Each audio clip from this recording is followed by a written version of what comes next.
రైతు చెమట చుక్కల స్పర్శ పొందగాని తనువు నిలువెల్ల పులకించిపోవునేమో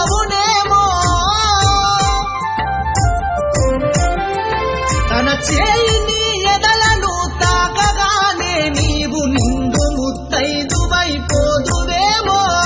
రైతు సేవకు పొంగి రైతు ప్రేమను పొంది సిరుల పంటకు జన్మనిచ్చేటి తల్లివో వరిగింజ నీ కడుపు సల్లగుండా అమ్మ వరిగింజ నీ మనసు ఎండికుండా వరిగింజ నీ కడుపు సల్లగుండా అమ్మ వరిగింజ నీ మనసు ఎండి